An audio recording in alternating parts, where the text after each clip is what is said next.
Okay, so let's have a look on the agenda.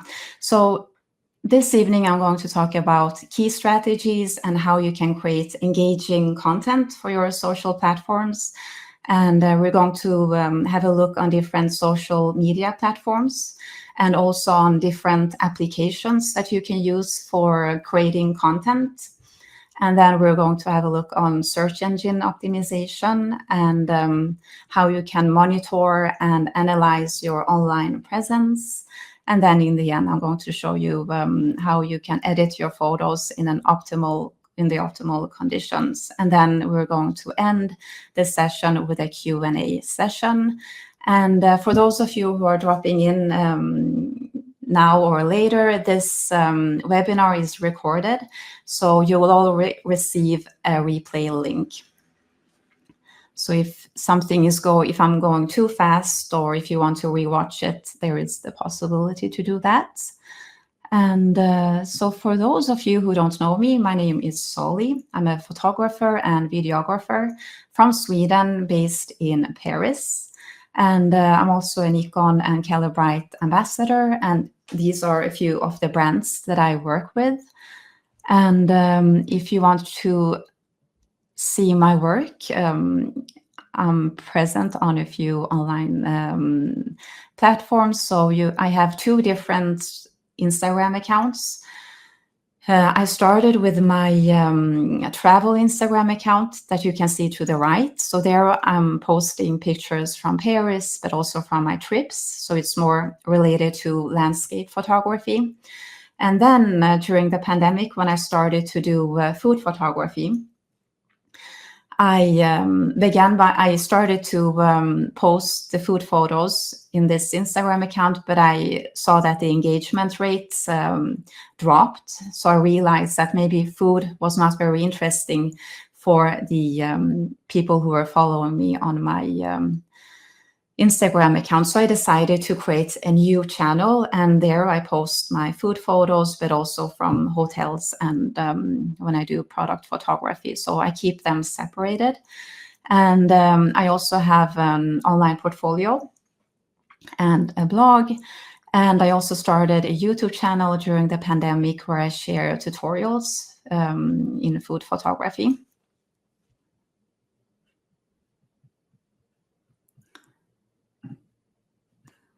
So let's have a look on the key strategies for a powerful online presence. We're going to go through how to create an online, or what's most important when you're creating an online portfolio, and the use of social media platforms. And we're going to have a look on SEO and also how you can engage with your audience. And let's start with the online portfolio. But before I begin, let's start with a poll. We can begin. We can do the first one just to see. Let's see.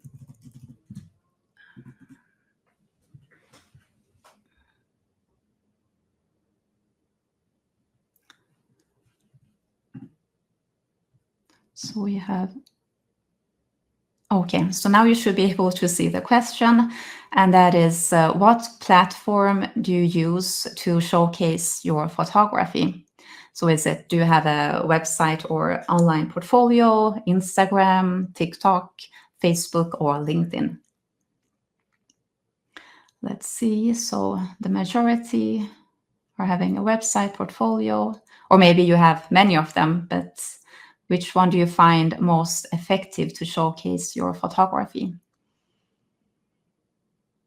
I'll give you 1 minute so you can choose the option that is most relevant for you.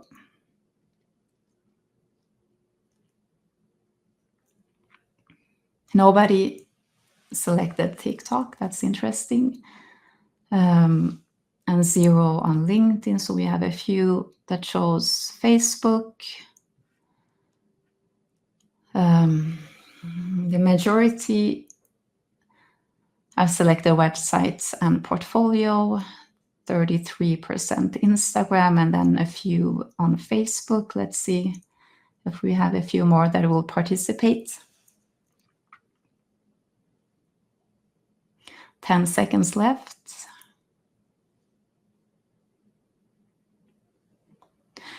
Well, it seems that, yes, the majority replied website portfolio, so 53%, and then 36% chose Instagram, and then 11% replied Facebook. So the majority chose website and portfolio. So that's what I'm going to go through now, and then we're going to talk about the other social media platforms as well.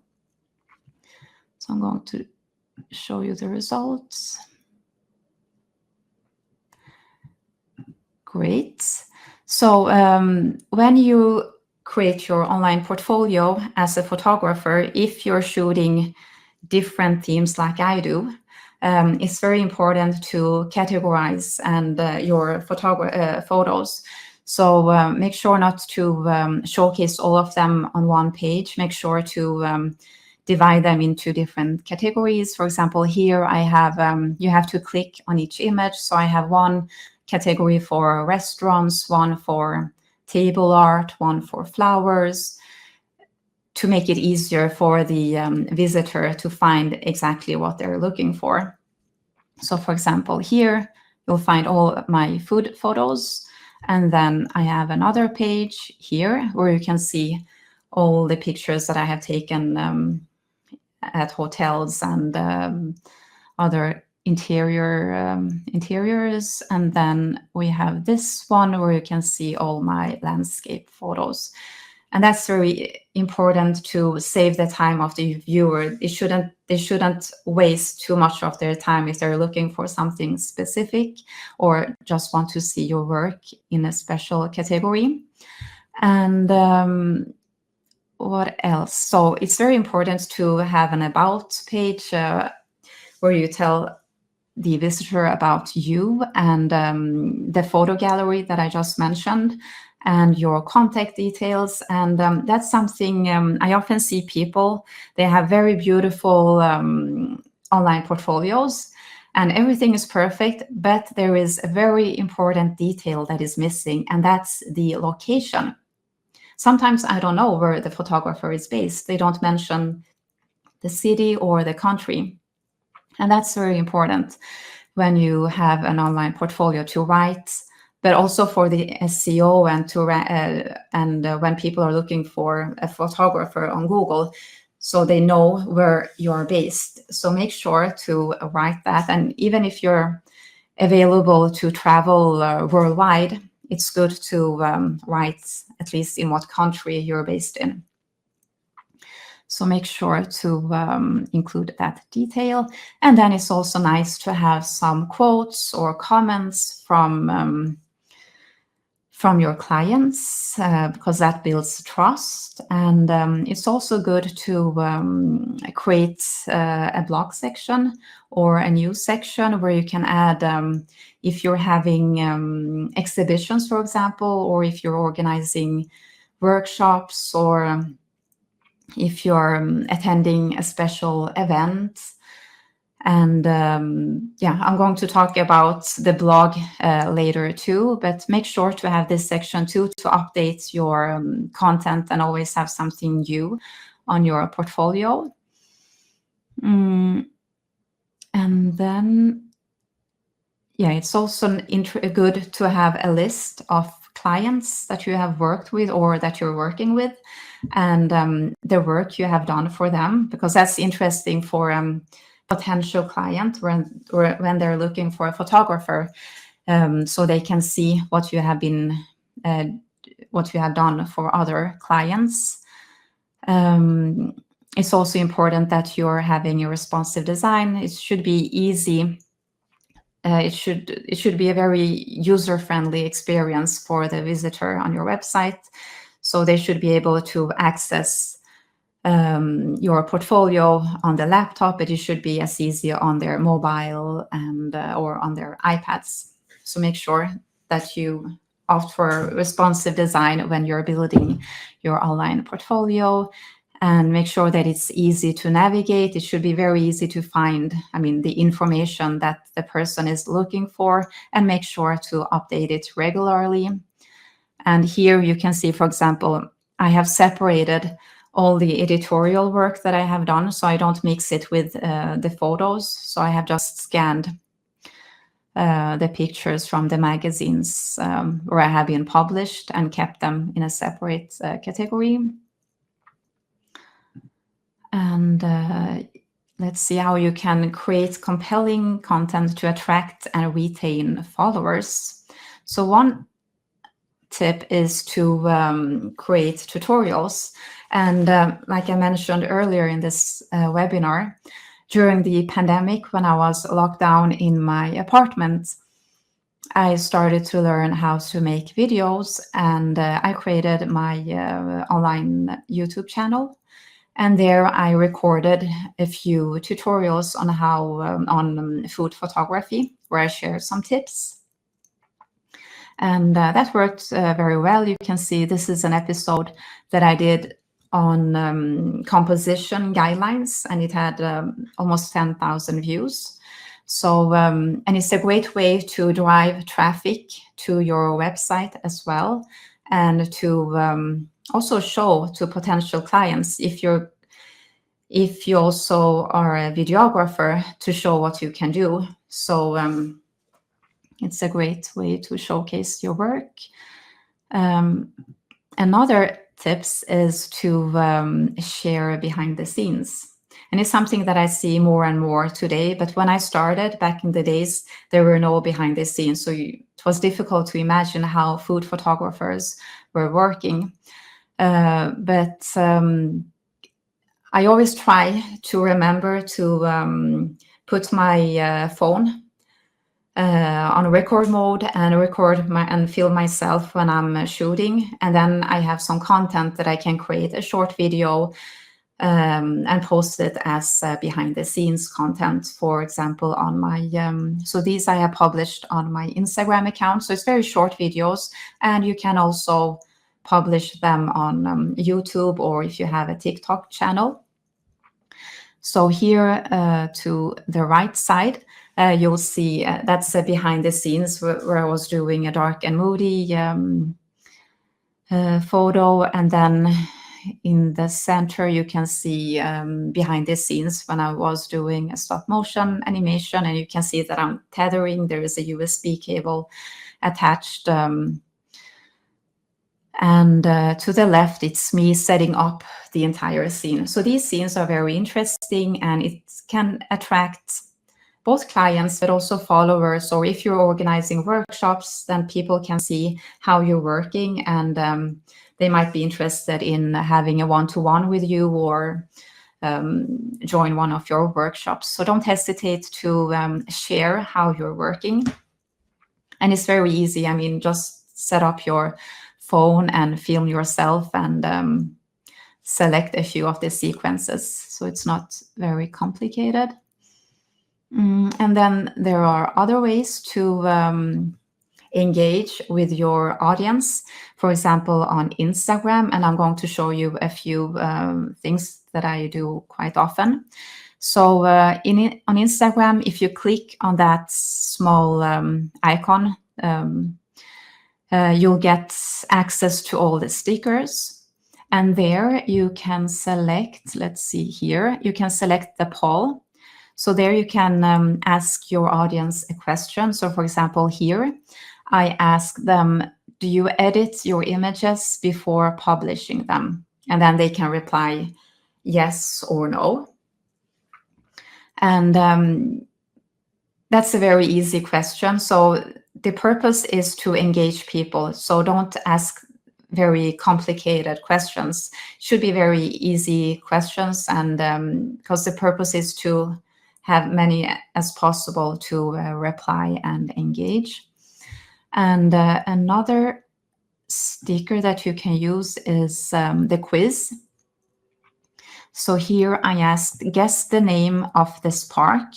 A, Jardin du Luxembourg. B, Jardin de Tuileries. C, Jardin de Plantes. So here you can select the right answer, and then when they click on the alternative that they think is the right answer, then they see what is wrong and what is correct. So that's another way to engage with your audience. And then we have the emoji slider. So here you can ask another question. For example, do you like Paris? And then they can just drag the slider. And you can also change the emoticon on the slider and adapt it to your question. And then there is also the question sticker. And here I just wrote, ask me a question, and then they can simply type their question in the box. And that's also for you. If you have any questions, don't hesitate to write it in the public chat. And then in the end, I'll go through all of them. So that was a few engaging stickers that you can use, but there are many more. So don't hesitate to explore and make sure to use them quite often, because I can really see that when I use them, the engagement rates really increases. So it's much better than just posting a picture, because that doesn't engage. Maybe people will like it, but if you ask them a question, then most of them will engage. And that's good for you, because then you'll have more visibility.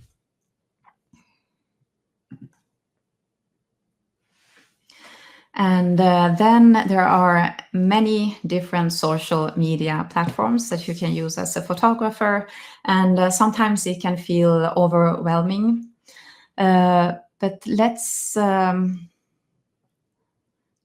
do another poll. Let's see if we can have a break with question number 2.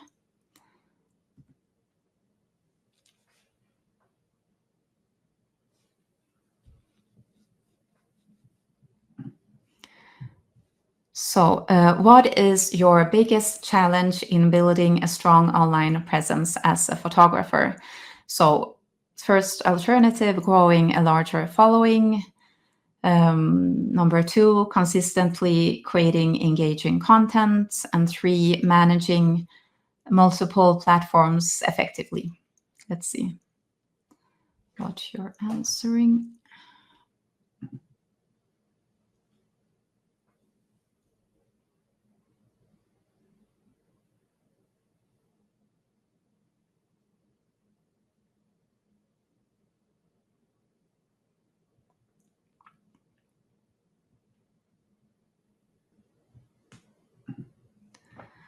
So for the moment, the majority, so we have 1 minute, 40 seconds left. The majority has opted for consistently creating engaging content. And that's actually something that takes time, as you can see. But yeah, we'll talk more about it. And also growing a larger following. That's linked to creating engaging content, because when you're creating engaging content, then you will automatically get more followers. And not many people chose. Okay, so let's see the results. Show the results. Okay, so 49% said that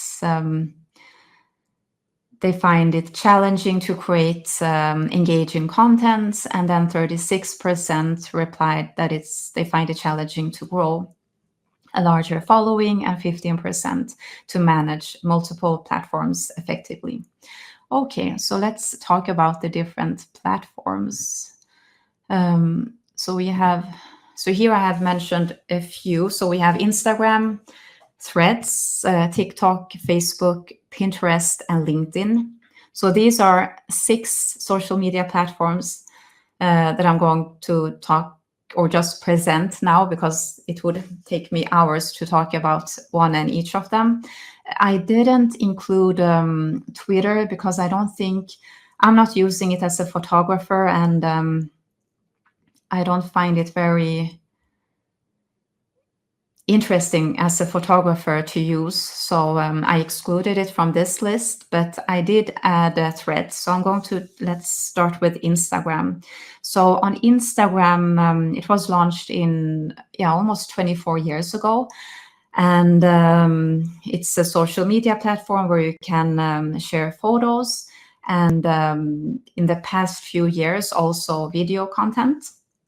So here you, as a photographer, you can showcase your work to a very big audience, and you can also connect with other photographers and engage with potential clients. So today, according to the statistics, there are almost 2 billion active users on Instagram, and as many of you who are using it know, the algorithm changes always regularly. So you have to make sure to understand it and keep up with the new rules. And what else? Yes, and then Instagram, they created Threads that was launched this year, and it works almost like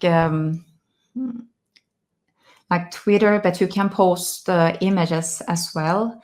And it's like a text-based, you can have text-based conversation and engage with your community as well. And it's great to connect with potential clients, but also with your audience. You can share your work, and it's so, and a good thing with Threads is that it was launched this year and is still under development. So it's a good moment to jump on the train before it gets overwhelmed. Because today, now, if you create an Instagram account, it's more difficult to get to get a lot of visibility. But if you start with something that is quite new, then it increases your chances. And they also share the posts that you make sometimes on Threads on Instagram. So you have like what you're publishing on Threads is also visible for Instagram users, so they can discover you and maybe follow you on Threads as well. So I would highly recommend to create a Threads account if you're not there yet. And then we have TikTok. They also have around 2.5 billion active users. And there you only have videos, so very, very short videos. I know that on Instagram, you can have a reel that is maximum 3 minutes, but on TikTok, it should be very fast. So even just a few seconds, max 15 seconds. And it's a great video platform where you can create and share engaging content. And I find it, as you know, there are lots of dance videos, but I know that it's very good for behind the scenes and also tutorials. So very short tutorials and showing how you're working, then it's great to share those videos on TikTok. And then we have Facebook, which was founded more than in 2004, so it's been there for a while. I had a professional Facebook account for my photography, but to be honest, I don't have time to manage all the channels. So now I only have my private personal Facebook account, and I share my photos there, and the photos are public for everybody to see, but they can't see my my messages. So that could be an option if you don't want to manage yet another social media platform. And then another thing on Facebook, it's that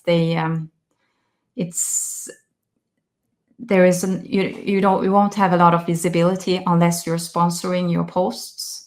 So unless you don't want to spend a lot of money, then I don't think you would waste quite a lot of time and effort to be on a platform where you have almost no visibility. So if I would recommend a platform, then it would be to be present on Instagram, Threads, and TikTok.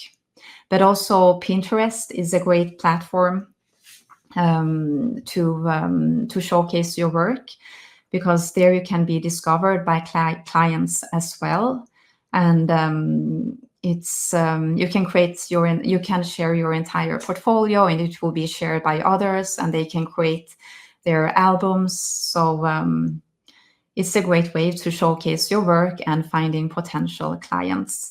And then we have LinkedIn, and that's a professional networking platform, but it's very useful for photographers as well.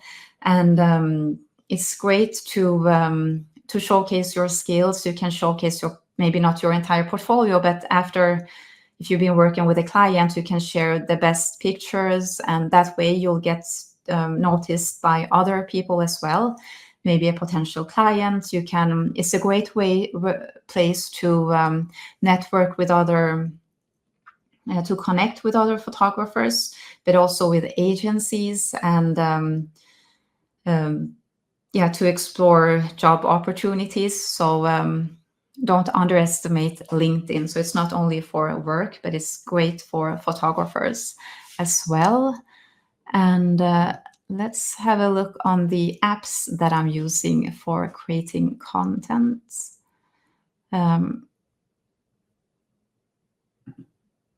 So when I edit my images, then I have two applications. There is the Snapseed and Lightroom Mobile, and both of them are free.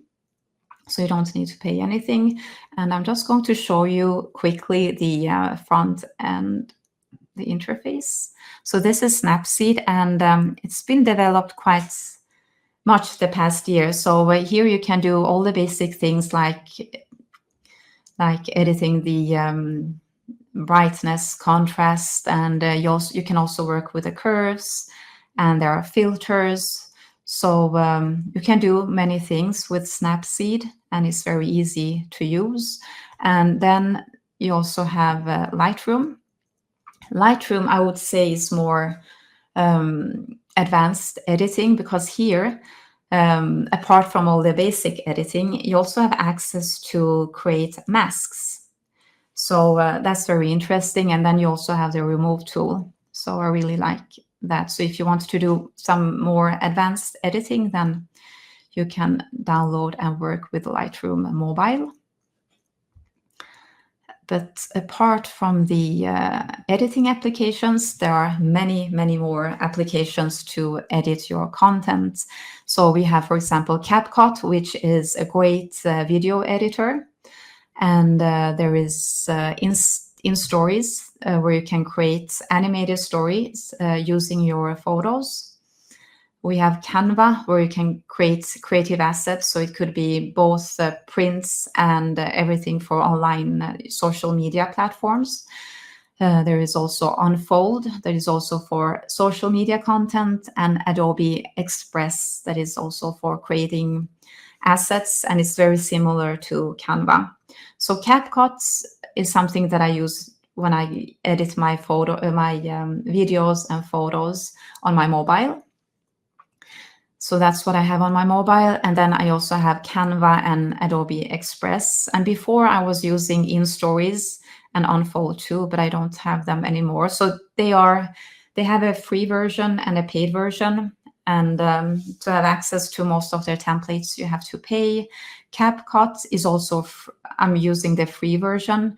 But if you want to have access to more tools and more templates, then you can opt for the paid version. But the free version, it works very well as well.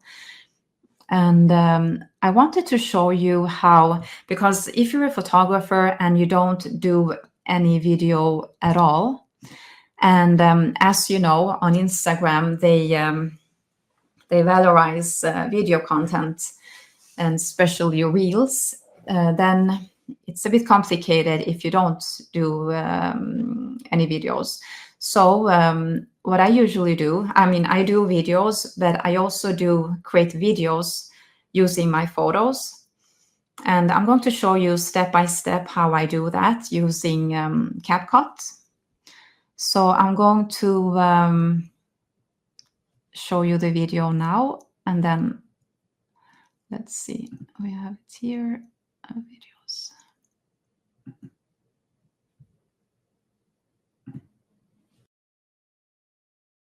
So first I go and open the CapCut application on my mobile, and then I go to the photo library that you can find up here and choose the pictures that I want to have in my video.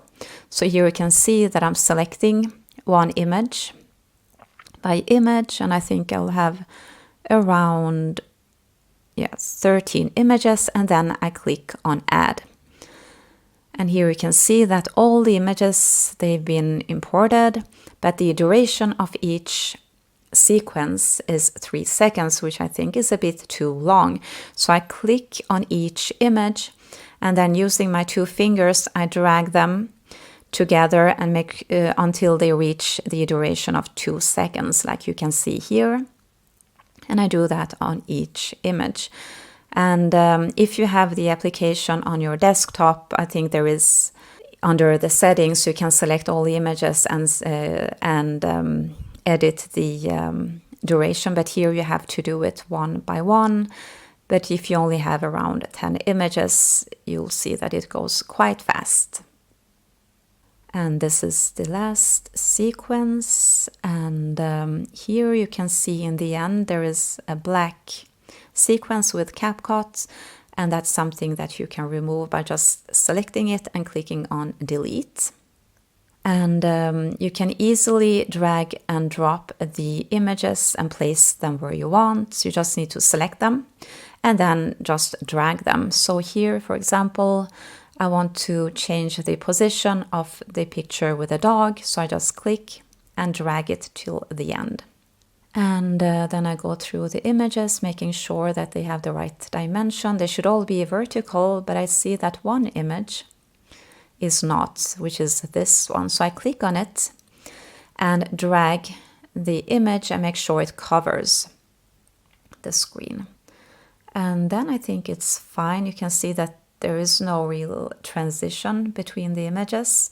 And I want to add a transition that I use for the picture. So I click on the white square with a black line, and then I click on transitions and choose mix and make sure to click on apply to all, so I don't need to do it on each transition. And now you can see that the transition has been selected and everything looks fine. If you want, you can edit the images as well, but I have already edited all the images in Lightroom before importing them here, but it's good to know that you have that possibility. Once I'm done, I click on the export button, and then I click on done. And here I go and open the Instagram application, and I select, make sure that reel is selected, and then I select the video clip that I just created. And this is how the video looks like.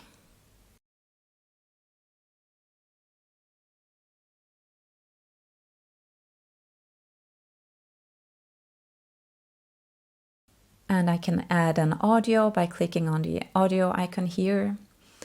But I'm not going to choose any audio here because I can't play it. So, and if I want to add a text, I can easily add that by clicking on the text icon, and also by clicking on the text icon above.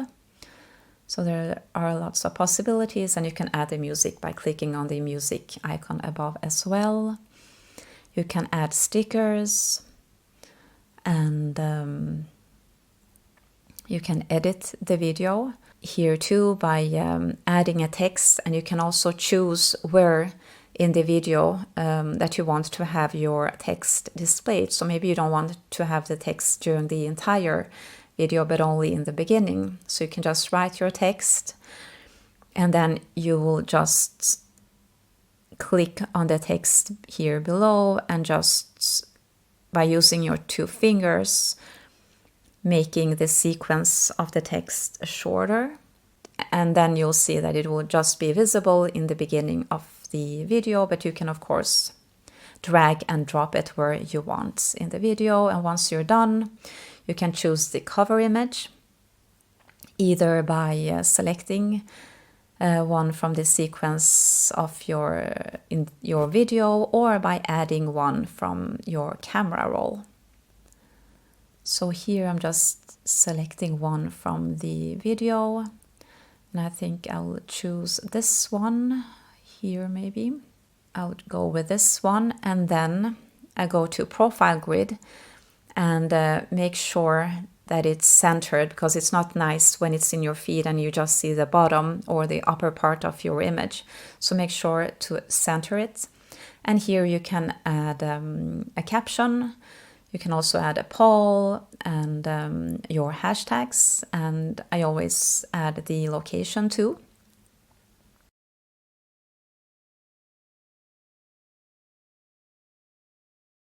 And you can also tag people by clicking on tag people here. And once I'm done, I click on the button share.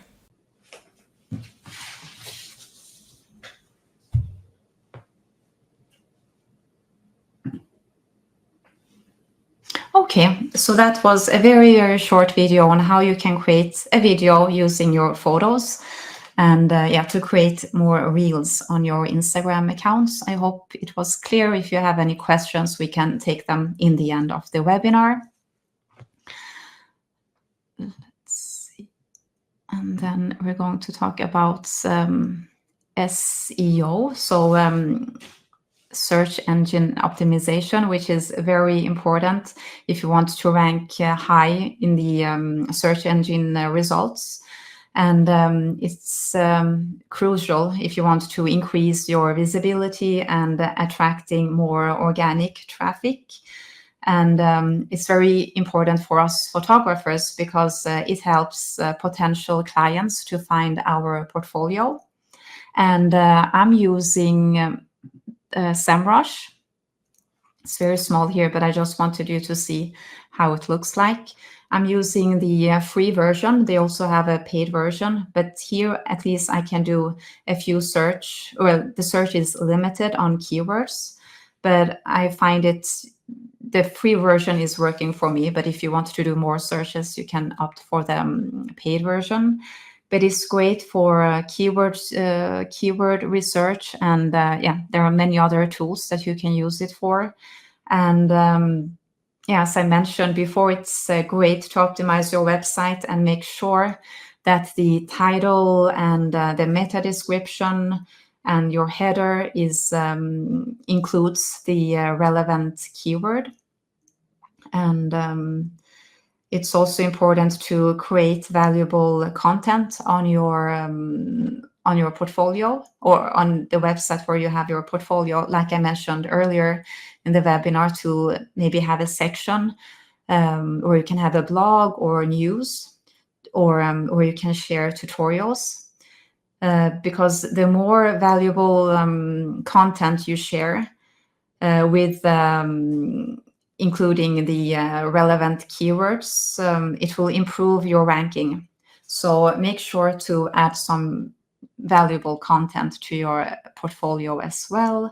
And another tip for SEO is to, when you're uploading your images, to make sure to include the keyword both in the file name. So instead of having a file name called img1234.jpg, if you're, for example, a portrait photographer based in Paris, then you can write portrait underline photographer Paris.jpg. And also in the description of the file images, to make sure to include the keyword. But there are a few platforms that you can use for free, and it's great to make some research and make sure to include the most relevant keyword on your website. And then we're going to have a look on how you can monitor and analyze your online presence to refine your growth strategy. So we're going to look on two things. So it's the insights on Instagram, but also Google Analytics. So Google Analytics is for your, it's a free and it's a web analytic tool to use for your online portfolio, for example, and it helps you to track, for example, the number of users. You can get session statistics, you can get approximate geolocation, so you know where people are based that are visiting your portfolio, and you can also get some information about their browser and device. And so, like I mentioned before, it's very important that you have a responsive design. And you can also, the data that you get through Google Analytics is very important because it lets you understand how your potential clients are finding you, and also what pages they're spending most of their time on. And by using this, the data that Google Analytics is gathering for you, you can update and refine your page. And always make sure to optimize it to be well ranked in the search engines. And there is also an insight on Instagram that is very useful. So you can either have a look on the statistics on each post. So for example, this is a post I made on Clementine. So here we can see, so if I click, you'll be able to see that it's written insights, and you just click, it's below the image that you have posted. And there you can see the reach, the engagement rate, you can see if it's the ratio between non-followers and your followers. So here we can see it reached almost 92% of my non-followers. And so it's very useful to have a look on the statistics for each post. And then on your profile, you can also click on the professional dashboard, and there you can see the number of views, the interactions, and the total followers, and the content that you have shared the past month. And it's very useful because it lets you understand what kind of content is getting more engagement. So if you see that a picture that you have posted is not receiving a lot of engagement, then maybe probably it's not that kind of picture you should continue to post. You can also see the split between the gender, the age, and they're quite, let's see, and also here. So yeah, the age, and you can also see the views based on each post. So it's always good to take at least some time every week or once in a month to analyze the content that you have posted and check the statistics to understand what is working better, and to continue to do that. And I'm going to show you this picture on raspberries. So this is a post that became viral. I think it was in May when I posted it. So here you can see all just a few of all the accounts that were sharing it on their Instagram account. So I can't see here, but yeah, I got more than 10,000 likes on this image, which is quite a lot for quite a small account.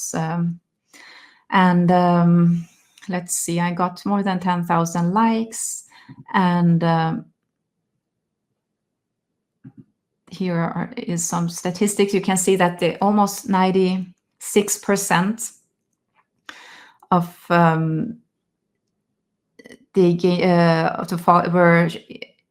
I got an engagement rate of 97 from non-followers.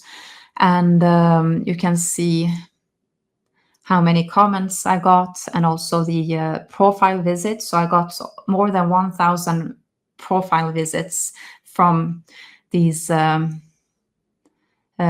all these profiles, and almost 200 new followers. So and then you can also see the reach. So it's very interesting to dig into all these statistics to understand what is working and what is not working. And then I did an experiment. I posted this image again just 1 month later, I think. So I can't see it here, but yeah, I think it's in August. So the first one was in May, and then I got more than 10,000 likes, and then I got only 2,000 likes in August. And I was using the same caption, but different keywords. So that was just to experiment. And yeah, it's always good to experiment and try and see what is working better, and yeah, to continue to do what's working best. And then we're going to just have a quick look on how you can edit your photos in optimal conditions. So it's always good to use a monitor that is adapted for photographers. And more importantly is to calibrate your monitor. And I do that twice a month. And to do that, I use a probe from Calibrite using this color checker display. You can see that is hanging on the monitor, and that's how I calibrate it. And that's important because probably some of you have noticed when you're editing your image and you're sending it to your mobile to publish it on Instagram or emailing it to a friend or want to have it printed, then you can see that sometimes the colors are different. Maybe, that then it's very important to calibrate your monitor so that your devices can speak the same language, color language, color language. So make sure to calibrate your monitor at least twice a month. And then I'm just going to show you that I'm also using a color checker. And that's a time saver because especially when I'm shooting products or, for example, here, food, then it's very important that the colors are true to life. So then I can easily create a color profile by using the color checker. So the color checker is this small device with all the different colors. And before taking a picture, I place it near my object and take a picture. And then when I'm going to edit my picture in Lightroom, I create a color profile using this picture with a color checker. And then once I have created my color profile, I can use it. And then I know that the colors are right. And then I can just continue to make some improvements, or if there is anything else that I need to do. But it saves me a lot of time to trying to guess. And it's maybe not very useful if you're doing landscape photography, but when you're doing product photography, then it's very important that the colors are right. And that was the end of this presentation. I hope I didn't went too fast in the end, but now we have reached our Q&A session. So let's see. Yeah, we have quite a lot of questions. Let's see if I can.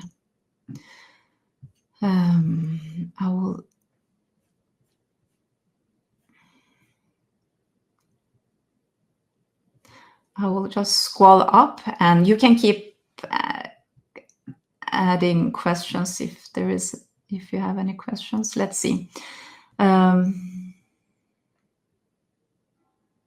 Yes, that's a very good question. So I'm going to. So David asked, is there a standard pixel size suitable for uploading images to Facebook and Instagram at the size same time instead of having to resize to each one. I'm using, I think, 2048 pixel and the same size. So that's what I use for Facebook and Instagram. And I'm using another software. I'm going to write it here, which is called JPEG Mini.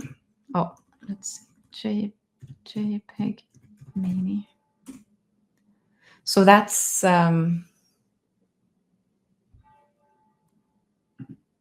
I don't know if you can see JPEG.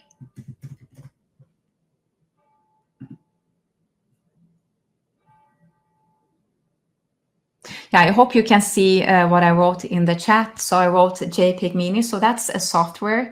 There is a free version and a paid version, and the free is just limiting how many images that you can compress. So it's a compressing software, sorry, that I'm using. So after exporting my image from Lightroom, before publishing it on any kind of social media platform, I compress it using JPEG Mini, and it's very useful. So, and it's a high quality result, so I can really recommend it.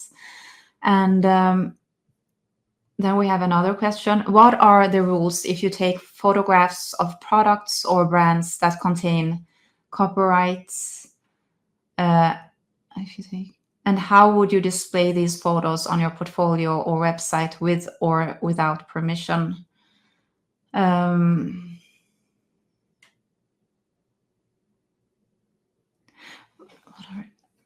if it's client work, then I am allowed to showcase my work, and I'm not selling the images, so usually it should be fine. And that should be fine without even having a permission. But of course, it can always be good to talk with to have a discussion with your client before, but normally they would just be happy if you would showcase your work and the work that you have done for them. And if you have, for example, taken pictures of products that is not the client work, I think I haven't heard about anybody that have had any issues. I mean, it can also be good if you're looking for collaborating and working with a potential client to showcase what you can do with their product. So I think they would just appreciate to see what you can do. So, but of course you should be careful and not say that it's work that you have done for the brand. So that's important. And let's see if we have another question. Is it possible to merge two Instagram accounts to one? Unfortunately, not. It's not possible today. So if you have two different Instagram accounts, then I would suggest to keep the one where you have not most followers, but most engagement, because that's something I didn't mention during the webinar, is that sometimes users, they disappear, their accounts, maybe they change their Instagram account, and they will not engage with your content anymore. And if you have had like hundreds of thousands of followers and a few thousands of them are having inactive accounts, that will affect your engagement rate.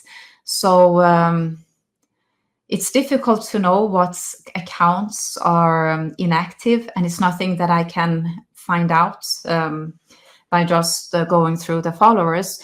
But one thing is that I do is when I see that I have a new follower, often I click on the new follower, and if I see that that person is following more than 2,000 accounts, then I understand that either it's a spam, or in any case, if it's a real account, then they would never be able to see my post. So then I rather not have that person as a follower, so I remove them as a follower. I rather have less followers, but active followers.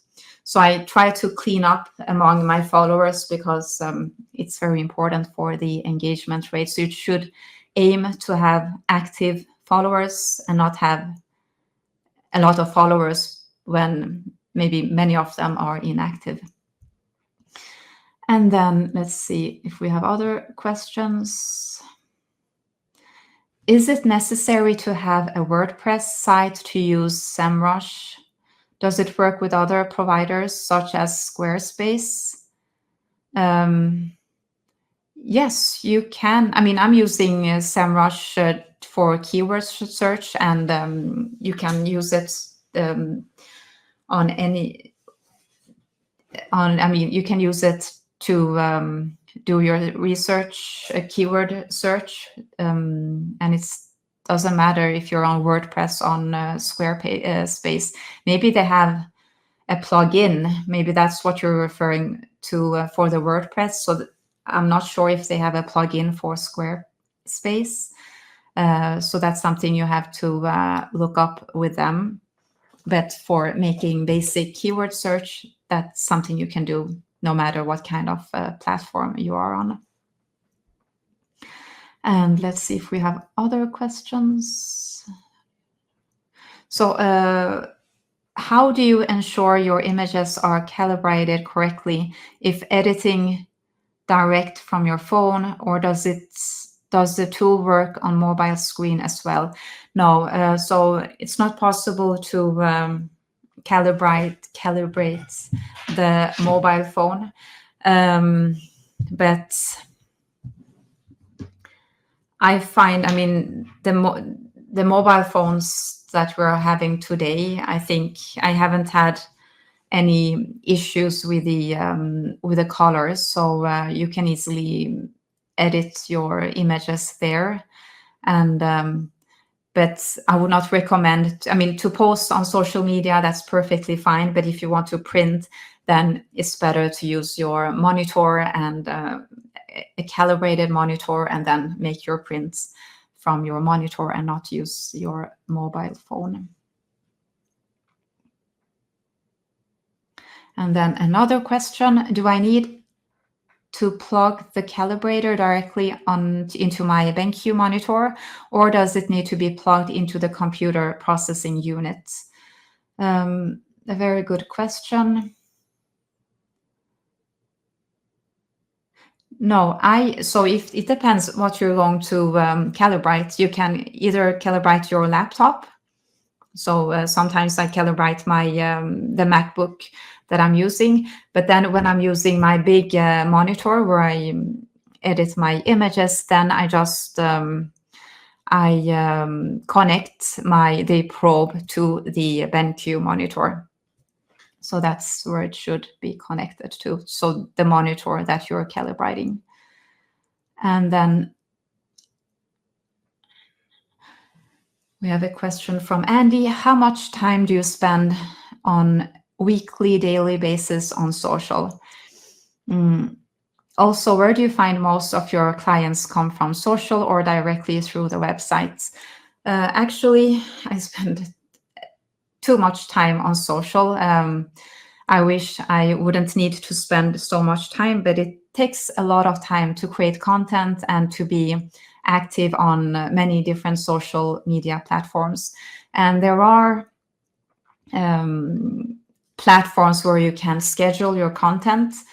Those are very useful. So you can always schedule your content ahead, and then to save some time. But of course, I do spend a lot of time on Instagram and TikTok to understand the trends, because that's very important for me when I'm working with my clients, because I have to present, maybe if I'm doing a work for them, then it's important to know what's trending. So I need to always be online and check what's the most, if there is something that is viral, and I spend a lot of time on that.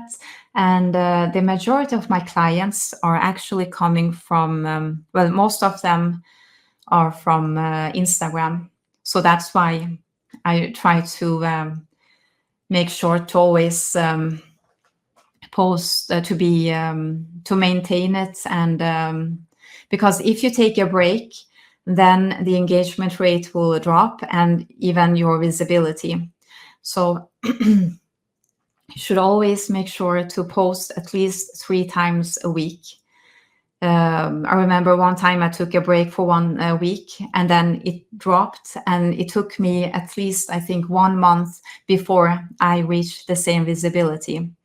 So it took me a lot of time to get back again. So if you're leaving on holiday or on a trip, make sure to plan your posts, have a few images on your phone, and post them while you're away.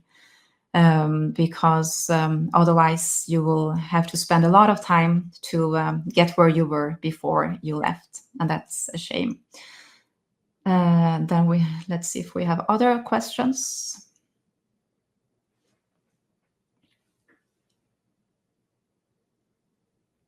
But I do have clients coming through my portfolio online too, so that's why it's important to keep it up to date, updated.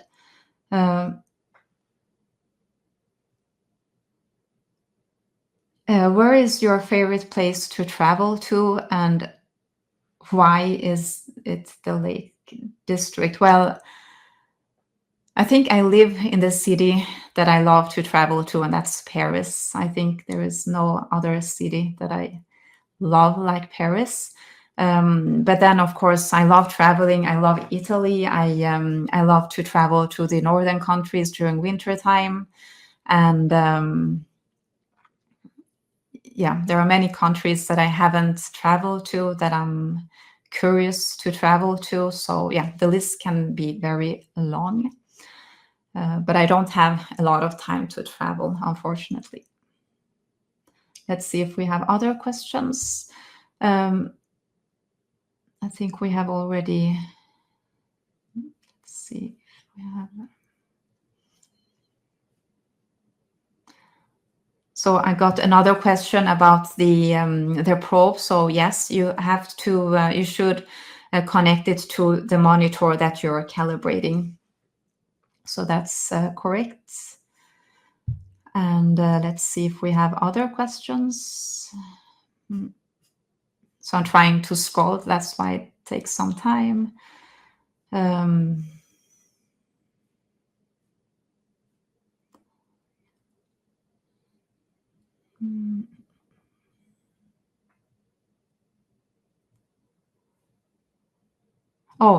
now another question. When do you find is the best time to post on Instagram, or do you work off your insights data?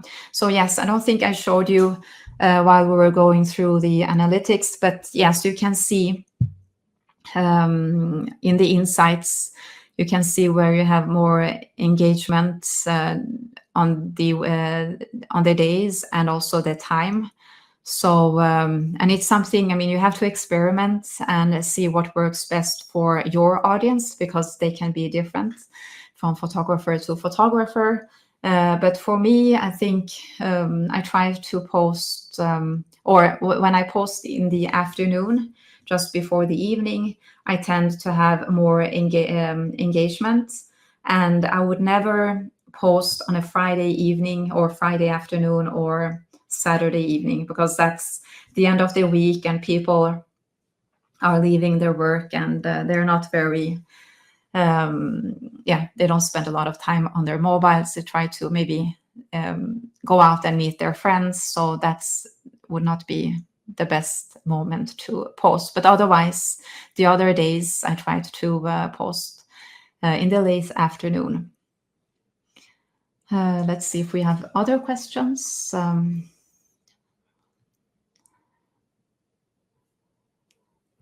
Okay, I think we are out of time, but if you have more questions, feel free to reach out to me on my social media accounts or send me an email, and I would be happy to get back to you. And as I mentioned before, you'll have the replay link so you can watch this again. And thank you for your patience in the beginning, and sorry for the technical issue we had, but I'm glad that you stayed and watched the entire webinar. And thank you very much to Wix, because we have an offer that I want to, I don't think we, let's see, we have an offer from Wix, and that's on the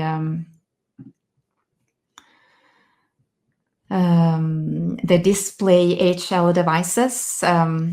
So you will get 15% discount on all the Calibrite color checker charts by using, let's see if I can copy this link, and then I'll just copy the link and I'll post it here in the public. Okay, you already have it there. So if you use the code, you'll have a discount until the end of this month.